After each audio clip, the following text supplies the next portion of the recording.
Pedro, me conta uma coisa, cara. Como que foi a ideia para desenvolver esse livro, trabalhando a temática do terror, que é um tema, um gênero literário que te agrada bastante, mas inseminando esse viés verde e amarelo com os personagens do folclore brasileiro?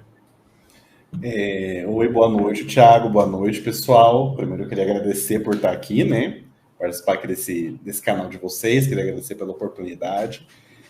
Então, cara, uma história longa, gente. Eu participei lá nossa, faz tempo isso, em 2016. Eu participei de um concurso, era uma antologia de contos para uma editora, e o escopo era esse, né? Eram os contos de terror com criaturas do folclore brasileiro. E aí eu cheguei a escrever um conto, né? Mandei para a antologia. O conto foi selecionado, né? O que me deixou muito feliz na época, muito feliz mesmo. Foi o Infelizmente. primeiro processo, Pedro? Foi a primeira vez que você tentou participar de uma antologia, assim? Sim. Pô, que legal, parabéns, cara. Obrigado. E aí eu mandei, assim, infelizmente a antologia acabou não indo para frente e tal, mas, né, foi uma semente que ficou na minha cabeça, uma semente muito grande, né? Porque quando eu escrevi esse conto, muitas outras ideias começaram a vir na minha cabeça, sabe? Para explorar esse campo e tal. Porque, assim, historicamente, se nós formos pesquisar e tal, esse tipo de produção literária, né, histórias de terror, com folclore brasileiro e tal, isso já foi explorado há um tempo já, inclusive, por alguns escritores, né? Se não me falha a memória, o Inglês de Souza tem o Contos Amazônicos, posso até procurar aqui para confirmar se esse é o nome dele mesmo. E é um livro que foi lançado, né? Ele escreveu no final do século XIX. Olha lá.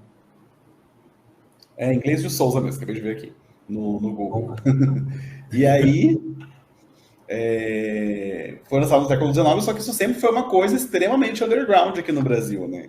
Sempre foi uma coisa, assim, muito nichada, muito pequena, né?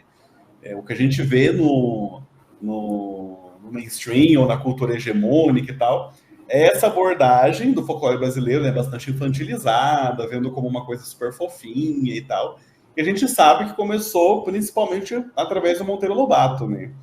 Ele que é o chegou patrono, para que na tua interpretação, Pedro, ele é o cara que acaba dando essa visibilidade de forma mais massificada para as histórias de folclore brasileiro? Pode-se dizer que sim, né? Porque como eu estava comentando, já existiam essas histórias antes, só que era algo bastante nichado, era algo bem pouco conhecido e tal. Então, de certa forma, né, ele foi aí o cara que levou esse tipo de produção literária para o mainstream.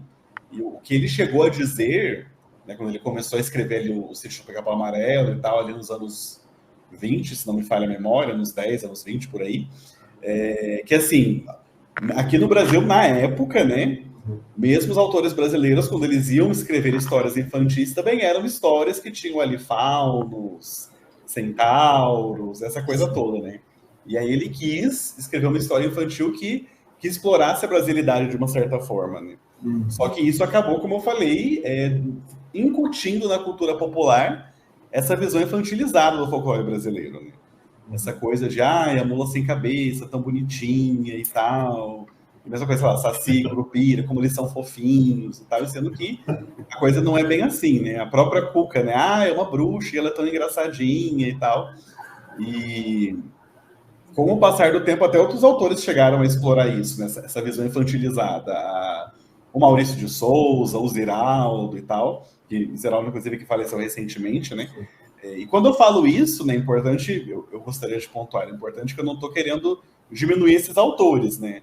Foram autores que, de fato, fizeram aí uma produção literária de qualidade, mas que, de certa forma, por N razões, por N circunstâncias, acabaram, de certa forma, limitando a nossa visão, né?